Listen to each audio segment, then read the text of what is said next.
Welcome back to Pokemon Mystery Dungeon Rescue Team DX. In the last part, Ashley beat Suicune at the Northwind Field and is nearly done with the Rainbow Wing story arc. We'll be continuing that on soon, but now it's time for Pricious's holiday to end and for us to get started on something new. There's a Fanpy there, that'll be explained in due time. That's another story arc that we'll be starting up in the near future. Mount Faraway is a little far away for us right now. As you can see, we have a bunch of dungeons unlocked, and you may not have the full context behind them, but a lot of stuff has been happening off camera. We will hopefully get all of this done. Well, most of this done. Today we're going to be heading out to the Buried Relic.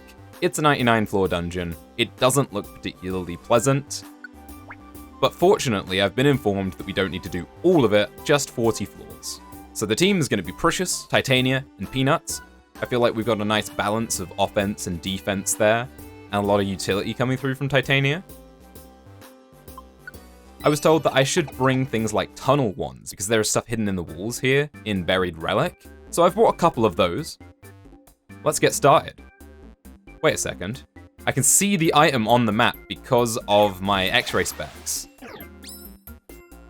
So there is something hidden in the wall there.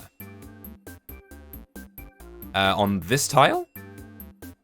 So let me face the right direction first. If I was to use a tunnel wand, which I only had 3 of, I got a citrus berry. Nice. Well, Peanut. This is gonna be a problem, isn't it? So many Wynut around. Well, it's okay, we can handle this. Wish might not be as good as Moonlight, but it's alright. Another one here.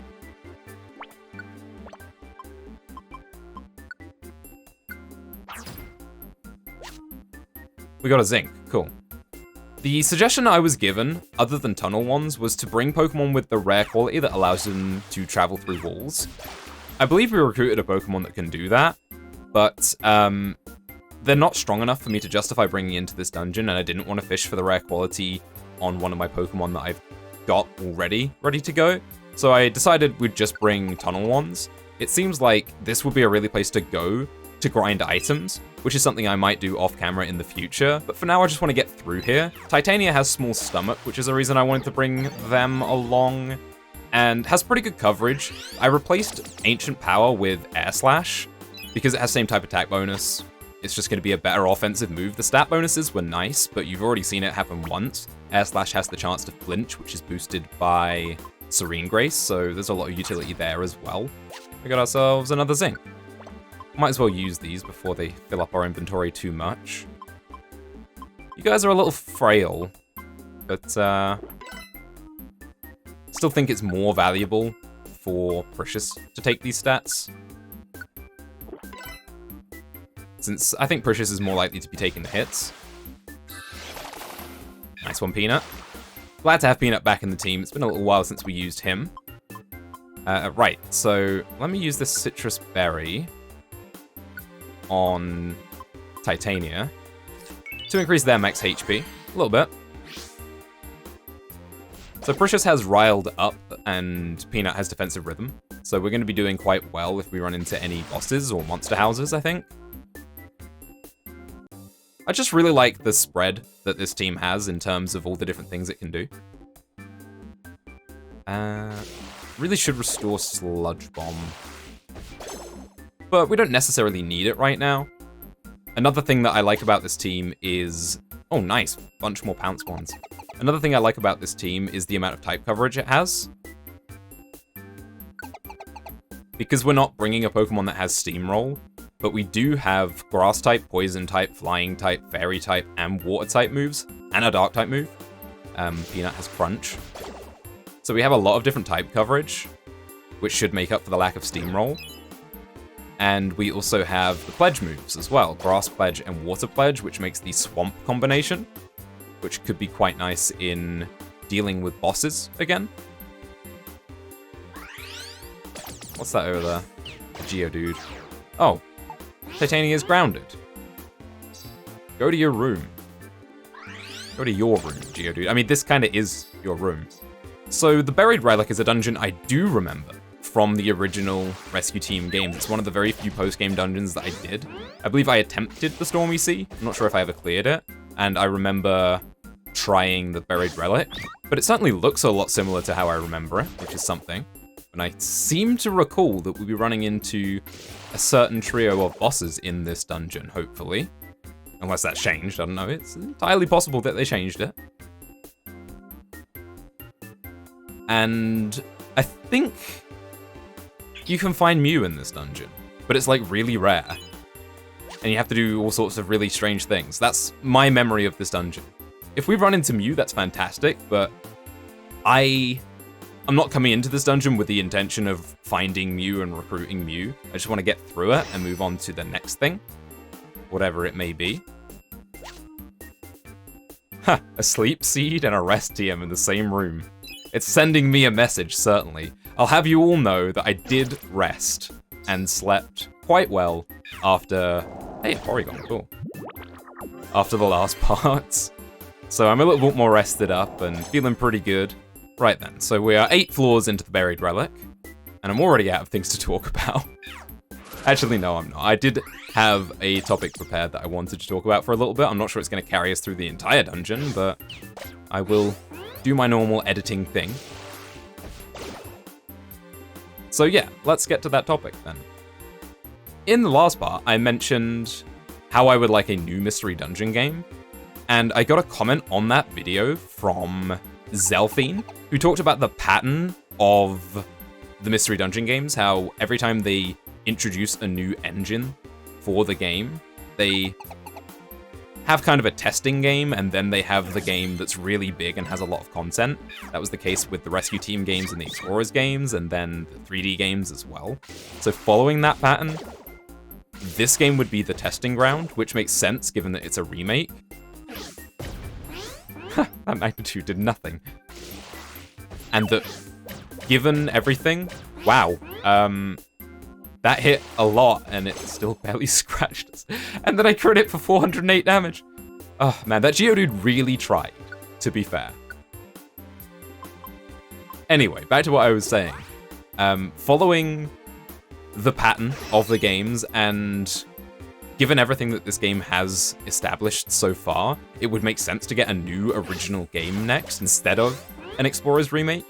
Though, you know, we'd all love an Explorers remake, and certainly not off the table.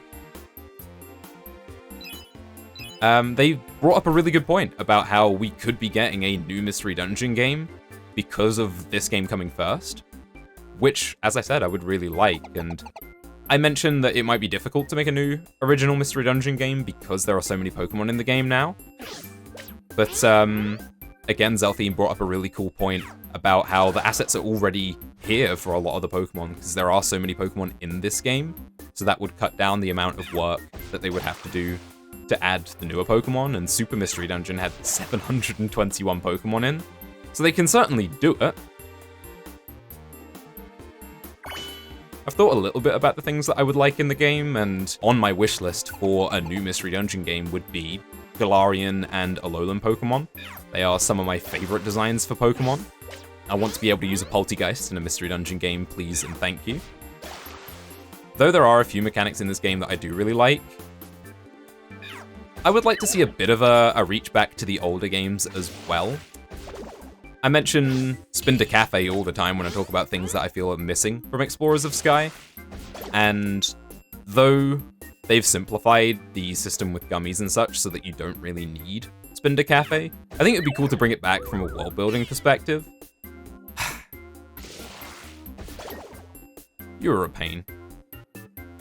But I can totally understand that it's more convenient to just be able to do everything in one place, which is something that this game does really well. It condenses everything into one place, so you don't necessarily need to spend all your time running around town.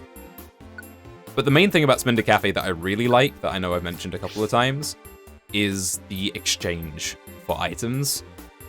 Though we've pretty much solved the Reviver Seed problem I had at the beginning of the post-game, just from doing a million dungeons, I would really like there to be that kind of exchange, because I have like 87 plain seeds in storage, It would be nice if I could do something with them other than just sell them. To be fair, bringing plain seeds along if you have small stomach is actually quite valuable because they do restore a little bit of belly, meaning that they will restore all of my belly if I have small stomach, which Titania does. Oh. And I feel like this is kind of a given, but another thing I would want in a new Mystery Dungeon game is for the world to be as developed and as interesting as it is in the previous games. And I would like to see them move forward in terms of developing a narrative. As I've mentioned previously, I really like the narrative in this game. I certainly don't think it's bad, but it felt like a bit of a backward step compared to Explorers of Sky. And I know a lot of people say that Super Mystery Dungeon has a really, really good story as well. So this game probably feels like a bit of a back step for people who played Super Mystery Dungeon. So I'd like the story of a new Mystery Dungeon game to be up there with the Explorers of Sky story and what I've heard, at least, about the Super Mystery Dungeon story. Hello.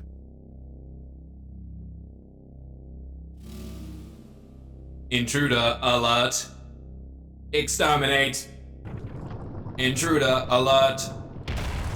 Exterminate.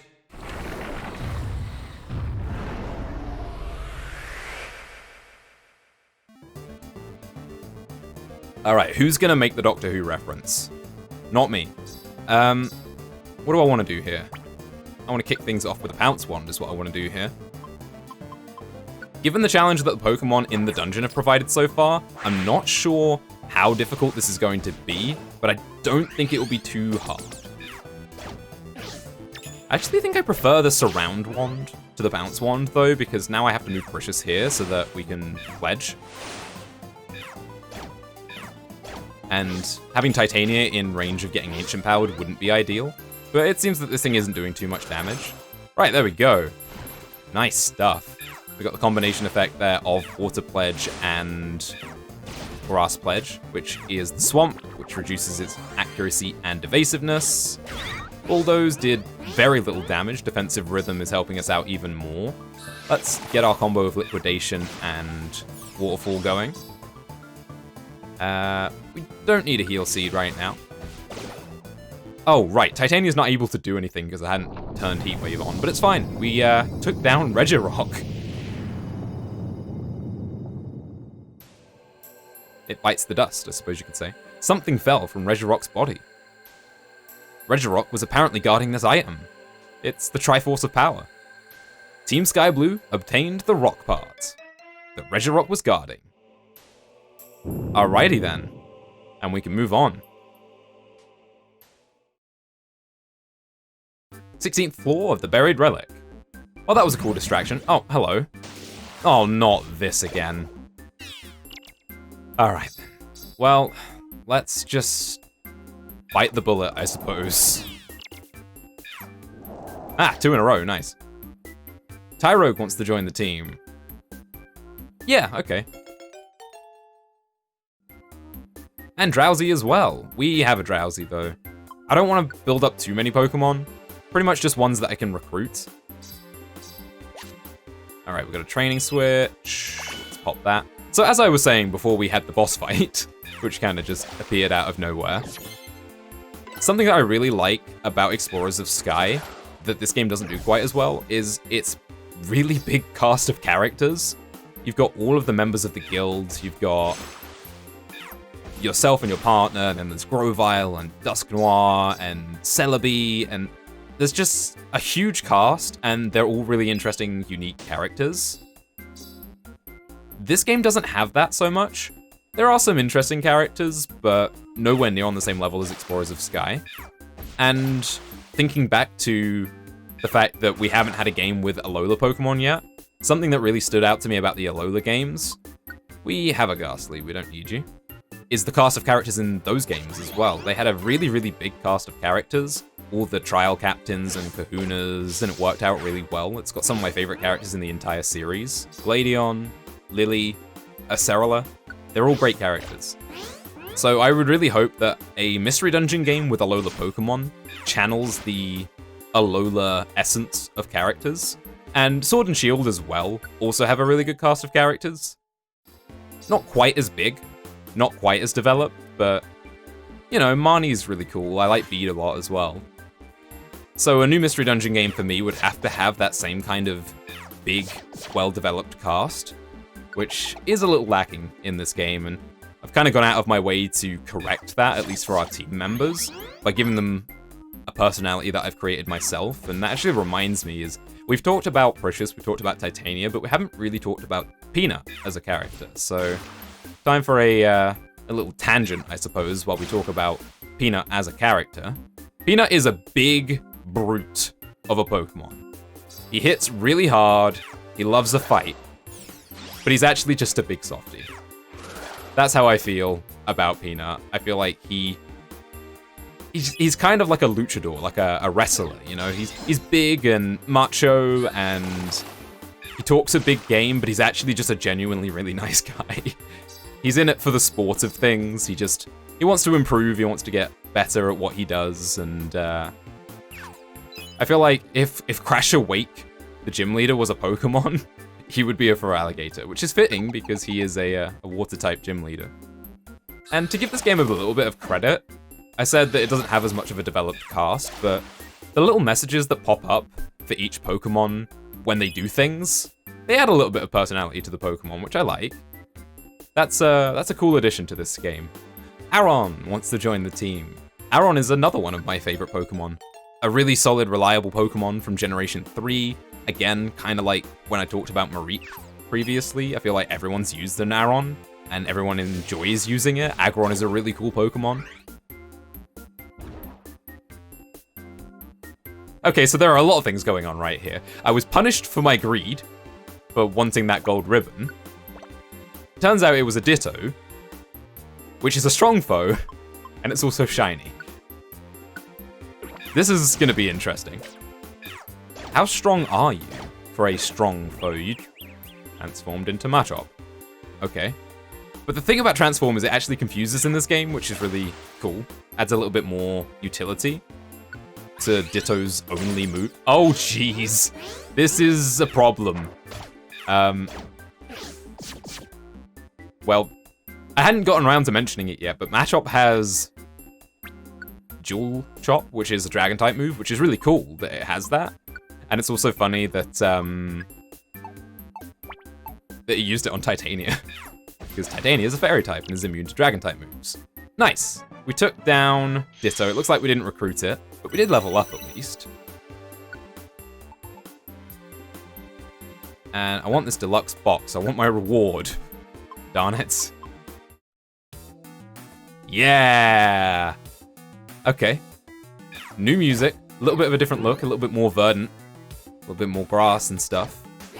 I love this song. I know I said this right at the beginning of the series, and I talked about it a lot at the beginning of the series, and it's kind of petered out because similarly to the art style, you have so much exposure to it that at some point you just expect that there's going to be good music everywhere you go. But this is one of my favorite tracks in the game. There's a nostalgia factor to it as well because... Oh, another one. Let's put you to sleep. Nice. I should switch over to my friend Bo again. It'd be really cool if we could recruit a shiny Pokemon.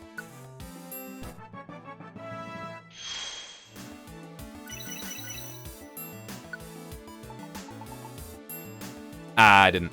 I need to get the Killing Blow on you, though, I think, for it to work. Okay, maybe I can change my strategies in the future so that nobody else attacks. We have plenty of ways of keeping it locked down so that it can't do anything too bad. But yeah, this music has a little bit of nostalgia for me, because it's like the second dungeon in the game. It's the Thunderwave Cave theme. But other than that, it just goes really hard. I really enjoy this one. Yeah, so let's talk about the soundtrack a little bit. It's been a while. It's really good. But particularly, what makes it so good in this game is how faithful it is to the original. If I think about remakes in the Pokemon series, Omega Ruby Alpha Sapphire, in terms of soundtrack, really stands out to me because the original Ruby Sapphire Emerald soundtrack is one of my favorite soundtracks in a Pokemon game. But there was something about the Omega Ruby Alpha Sapphire soundtrack that just didn't quite sit with me right. I feel like they did too much to improve it. They did too much to change it. They went a lot more orchestral with it. And this soundtrack doesn't do that. It doesn't try too hard to improve it and make it musically impressive. Though it's still very, very faithful to the original. And to me, that is how you should do it. Because nostalgia is an important factor when you're making a remake of a game. I think a lot of people write off nostalgia as only negative, and it stops you from valuing what the game does differently. Nostalgia influences my opinion on this game. I think it influences a lot of people's opinion on this game, but I don't think that this game relies on nostalgia in order to be a good game.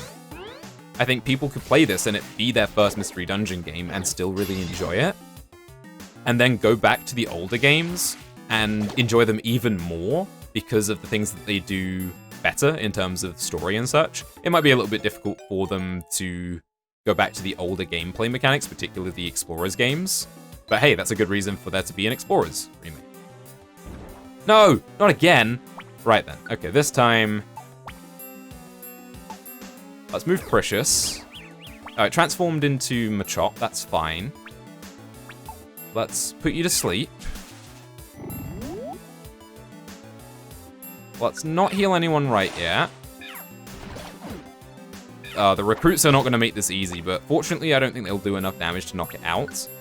Let's, well, not turn moves off. Let's do tactics. Everyone, don't use moves.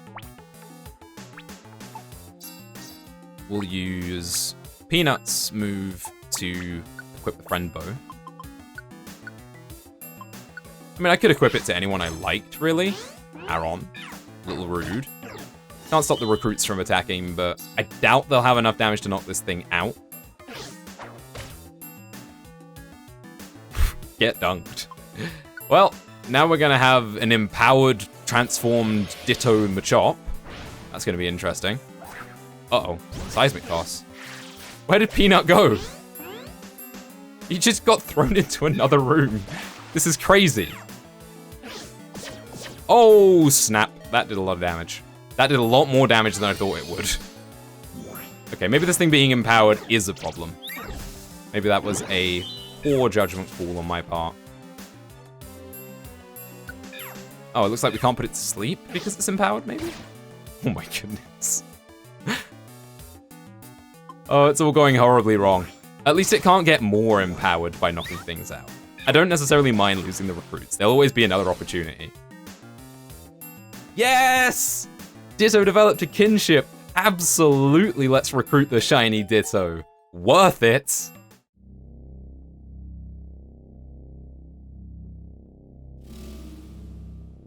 Intruder alert.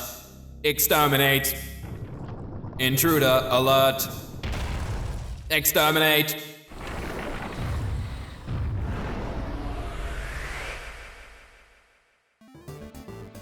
Something I really like about the Mystery Dungeon games is that they give personality to Pokemon that don't necessarily have a lot of personality in the main series, and the Regis are certainly Pokemon like that.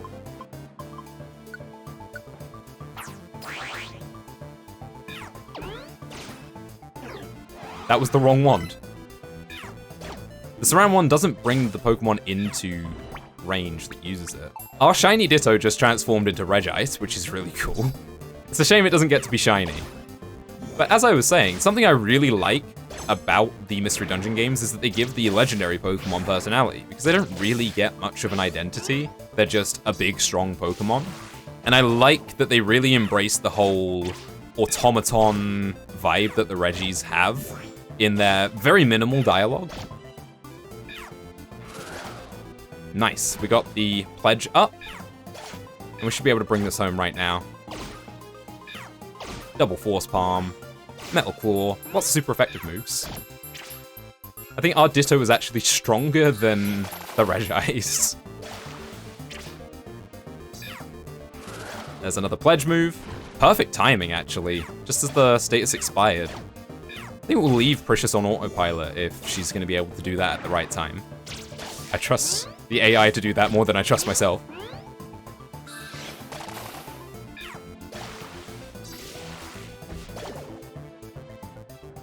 That's another one down.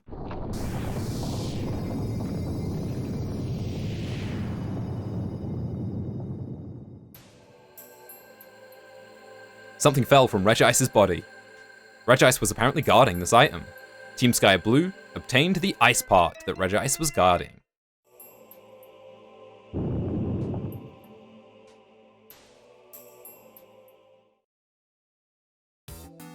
Right then, well, we're pretty deep into this video by now, and I've probably edited it down to a degree by now. So I'm just gonna try and power through this dungeon and get the rest of it done. Uh-oh. It's a fluffy boy. All right, that's a whole thing that I need to deal with. Oh, we just two-shot it. Ah, okay. Ding. It's Titania to level 54.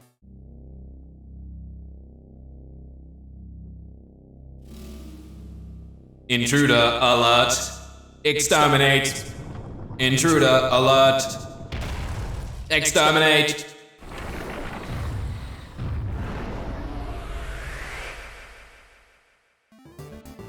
Alright, time for number 3. Regis. I'm gonna use the correct wand this time, which is... I'm an idiot. I'm an idiot. Well, it could have been worse. At least I hit the wall. Oh dear. I'm not tired this time, I'm just bad at the game. I have no excuse. Wow, okay. We're not doing a whole lot of damage to this thing. Iron defense, that's part of the reason, I imagine. Fortunately, the pledge moves are special based, and though they don't do a massive amount of damage, still not bad. And we'll get the buff. There we go, 112 damage is pretty good. Accuracy and evasiveness have gone down. We'll heal up Medicham with the Oran Berry. Yeah, Peanut is not doing a lot of damage through Iron Defense. Titania, it'd be pretty good if you could use Heat Wave right now, you know? There you go, that's super effective. If we keep using Liquidation, though, we might get the chance to lower its defense again. That would be nice. Nice, we got a burn. And we did make it flinch with the waterfall, so... we're getting through this, despite the rough start.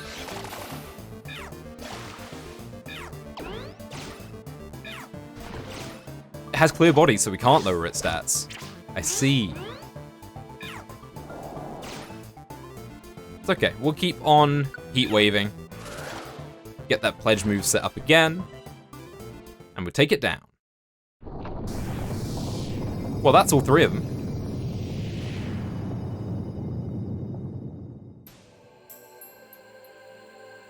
Something fell from Registeel's body. Registeel was apparently guarding this item. Team Sky Blue obtained the steel part that Registeel was guarding. That means, by finding the rock part, ice part, and steel part, all 3 parts are yours. Oh, the 3 parts. They're reacting to each other?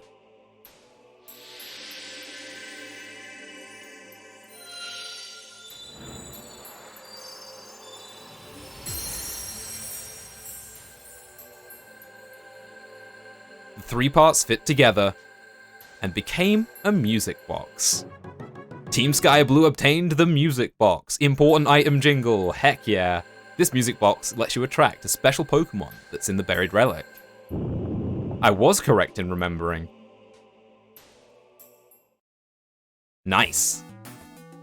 Well then, I was told that I should head to the 40th floor before I call this done, so I'm gonna do that. And we'll see what's waiting for us there.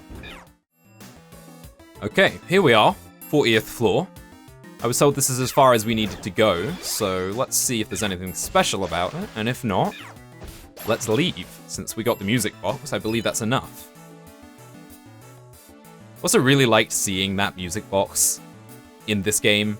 I don't even know if it has an actual sprite in the original game. I'm not sure if there's any like graphic for it at all. There it is! Did we just get really lucky? Or did they increase the chances in this game? Because it was a ridiculous chance in the original games. Okay, I Feel kind of bad about beating up Mew, but we're gonna do it. Oh yeah, you can transform too. Well, we didn't recruit it. We had a chance. The chance was not enough. We did get a shiny Ditto though, so I'll take that. Do we need to carry on? I'm not sure we do. I was told 40th floor, and I'm not doing all 99, so we're gonna leave now. Bye.